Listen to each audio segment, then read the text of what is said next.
মমতা বন্দ্যোপাধ্যায় প্রথম থেকেই সিএএ নিয়ে তার তীব্র আপত্তি জানিয়েছেন। তৃণমূল সমর্থকেরা সিএএ বিরোধী স্লোগানে গলা মিলিয়েছে বারবার। আর এখন দেশ জুড়ে যখন চলছে বাঙালি হেনস্থা আর অপমান, ঠিক সেই সময় ফের উঠে এলো সিএএ চর্চা। বাগদায় পঞ্চায়েতের বিজেপি বিরোধী নেতা নিজের দায়িত্বে বসিয়ে দিলেন সিএএ ক্যাম্প। এই গায়ে মানে না আপনি মোড়লগিলির মানে কি? তার থেকেও বড় কথা হলো সরকার কিছু বললই না, কিন্তু বিজেপি নেতা তিনি নিজে নিজেই ক্যাম্প বসিয়ে দিলেন। কোন এখতিয়ারে? তবে বিজেপি নেতার এই মোড়লগিরিকে আক্রমণ করতে কিন্তু ছাড়েনি স্থানীয় তৃণমূল নেতৃত্ব। মানুষকে বোকা বানানো হচ্ছে বলে পাল্টা সুর চড়িয়েছে তারা। বাঙালি হেনস্থার অভিযোগে তোলপাড় রাজ্য থেকে জাতীয় রাজনীতি। তারই মাঝে বনগাঁর বাগদায় বসেছে সিএএ ক্যাম্প। স্থানীয় বিজেপি নেতার উদ্যোগে বৃহস্পতিবার শুরু হয় নাম নথিভুক্তকরণের কাজ। তা নিয়ে রাজনৈতিক মহলে শুরু জোর চর্চা।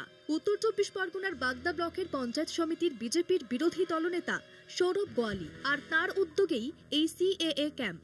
বাগদার চুয়াটিয়া বাজারের নিজের অফিসেই বিশেষ শিবিরের ব্যবস্থা করেন তিনি।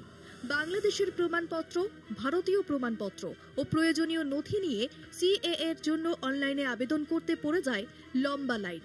কারণ এই ভোটার কার্ড, আধার কার্ড নেই, আবার কারো বাড়ি ঢাকায়, আবার কেউ 1986 সালে ভারতে এসেছেন। তবুও নাগরিকত্ব আইন নিয়ে মনে রয়েছে দেশ থেকে তাড়িয়ে দেওয়ার ভয়। সিএর জন্য ফর্ম অ্যাপ্লাই করছি। এখানে বাংলাদেশের বাবার নামের বা ঠাকুরদার নামের পুরনো কোনো কাগজ আর এই দেশের পুরনো কাগজ, যে কাগজ আছে আমাদের। ধর্মীয় সার্টিফিকেট লাগছে? হ্যাঁ, ধর্মীয় সার্টিফিকেট আছে। ধর্মীয় সার্টিফিকেট দিয়েছেন? হ্যাঁ, দিয়েছি। প্রথম থেকেই সিএএ এর বিরুদ্ধে সুর চড়িয়েছে তৃণমূল। খোদ মুখ্যমন্ত্রীও বারবার বলেছেন সিএএ কার্যকর হতে দেবেন না। এবার বাগদার ক্যাম্প নিয়েও বিজেপিকে আঘাত নিলেন স্থানীয় তৃণমূল নেতা। ক্যাম্প করে সাধারণ মানুষকে বোকা বানাচ্ছে বিজেপি, দাবি তৃণমূলের।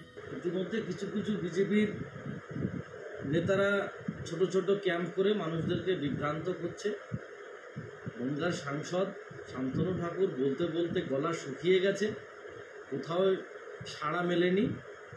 তাই কিছু নেতারা এখন ক্যাম্প করে দু একজন মানুষকে ভুল বোঝাচ্ছে। বাংলা ভাষায় কথা বললে তাদেরকে বাংলাদেশি বলছে, আর বিজেপির নেতারা এখানে তাদেরকে সিএএতে ফর্ম ফিল আপের জন্য ক্যাম্প করছে। এটা হাস্যকৌতুক ব্যাপার। পশ্চিমবঙ্গ সরকার পরিষ্কার মুখ্যমন্ত্রী মমতা বন্দ্যোপাধ্যায় জানিয়ে দিয়েছেন এ রাজ্যের বুকে সিএএ এনআরসির মতো কালা কানুন কোনোভাবেই লাগু করা যাবে না। আর সরকারকে বাইপাস করে এই আইন কার্যকর করা যায় না। তাই বিজেপির নেতা যেটা করছেন সেটা সস্তা স্টান্টবাজি ছাড়া আর কিছু নয়।